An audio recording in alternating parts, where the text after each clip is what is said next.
आज आम मनीषर श्वासतंत्र विषय आलोचना करबा। मन कर ये होचे तुमे, ठीक अच्छे। तो मनुष्यर शरीर में श्वासतंत्र भिन्न भिन्न अंश थाए।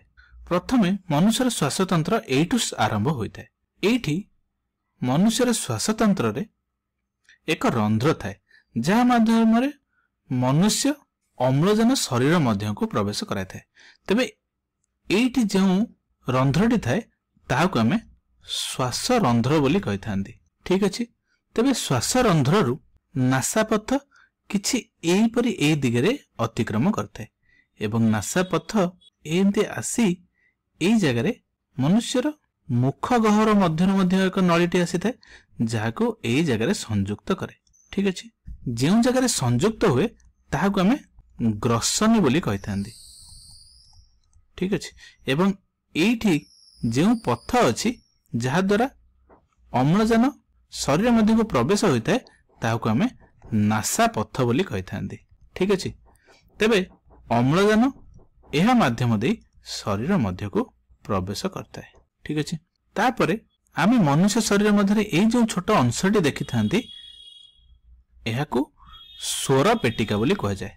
इंग्रजी रे एहाको एडम्स एपल बोली मध्य कहा जाय थाए। तेबे स्वर पेटिका मध्य रे अनेक गुड़िए सरु सरु सूता परी स्वर तंत्री बा भोकाल कॉर्ड रही थाए। एहार कंपन जोगु ध्वनि सृष्टि होता है। तापरे स्वर पेटिकार जदि आमे तळ भाग को जिबा आमे किछि एमती देखिबा। तबे स्वर पेटिकार तळ भाग को एठी जे अंशटी तुमे देखुछ एहाको वास्तव रे आमे श्वास नळी बोली कहि थांदी, ठीक अछि। तबे श्वास नळीटी धीरे धीरे विभागीकरण होई तळको दुई भाग रे विभागीकरण होता है, एमती दुई भाग रे, ठीक अछि। तबे एवं एही भाग को आमे कोन कहि थांती श्वास नलिका बोली कहि थांती, ठीक अछि। श्वास नलिका एवं श्वास नलिकाटी किछि एही परि फुसफुस मध्य को प्रवेश करे एवं आमे जदि देखिबा एही पार्श्व को आमे बाम फुसफुस कहितला बेले एही पार्श्व को आमे दक्षिण फुसफुस बोली कहि थांती, ठीक अछि। एवं बाम फुसफुस दुईटी पाखुडा विशिष्ट होइतला बेले दक्षिण फुसफुसटी तीन पाखुडा विशिष्ट होता है, ठीक अछि। एवं फुसफुस र तळ भाग रे एठी गोटे अंश रही थाए, ठीक अछि, जाहाको आमे मध्य छदा बोली कहि थांदी। एवं एही मध्य छदाटी संकोचन शिथिलन हेबा फल रे आमे श्वास क्रिया करिबारे सहाय्य करिताए। एवं यह किपरि काम करे ता आमे अन्य एक वीडियो रे आलोचना करिबा। एवं एठी जदि आमे लक्ष्य करिबा तबे फुसफुस को घेरी घेरी एमिति अनेक गुड़िए पंजरा हाड़ रही थाए, जहाको आमे अंत पंजरा बोली कहि थांदी, ठीक अछि। ता सहित गोटे छोट तथ्यटे मन रख, एठी जो अंशटी तुम देखुछ एठी छोट अंशटी बाम फुसफुस मध्य टिके खालुआ अंशटे थाए।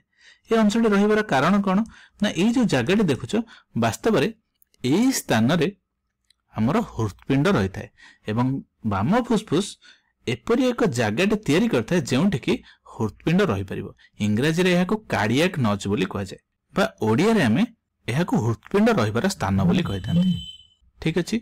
तबे परिशेष रे एही फुसफुस मध्य रे कोन थाए से विषय आलोचना करिबा। तबे एठी देखो फुसफुस मध्य रे एही श्वास नळीटी श्वास नळिका रे परिणत होई एमिति अनेक गुड़िए शाखा प्रशाखा रे विभागीकरण होई जाय थाए, ठीक अछि। एवं एही प्रति शाखा प्रशाखार शेष भाग रे छोट छोट अनेक गुड़िए कोटरिका रही थाए, ठीक अंगुरु पेंथा परी। एही कोटरिका गुड़िक शरीर मध्य को बा रक्त रे वायु आदान प्रदान करिबारे सहाय्य करे। जेपरि कि मने कर एटा हेउची तमर गोटिए कोटरिका एवं ता निकट रे अनेक गुड़िए रक्त नली गुड़िक प्रवाहित होता है एवं जेतेबेले आमे श्वासक्रिया रे अम्लजान ग्रहण करंती अम्लजान गुड़िक एही स्थान को आसी थाए एवं एठारु कोटरिकार परदा मध्य दे विसरण पद्धति द्वारा जे ब्लड रे मिसे बा रक्त रे मिसे, रक्त रे मिसी एगुड़िक हिमोग्लोबिन सहित मिसी विभिन्न स्थान को प्रवाहित होता है एवं पुनश्च अम्लजान जेतेबेले विभिन्न कोष रे मिसी थाए सेठारे कार्बन डाइऑक्साइड बा अंगारकाम्ल सृष्टि हुए एवं अंगारकाम्ल पुनश्च रक्त जरिया रे आसी एही कोटरिका मध्य को प्रवेश करे, ठीक अछि। एही परि भाबरे मनुष्य शरीर रे श्वास क्रिया होइताए।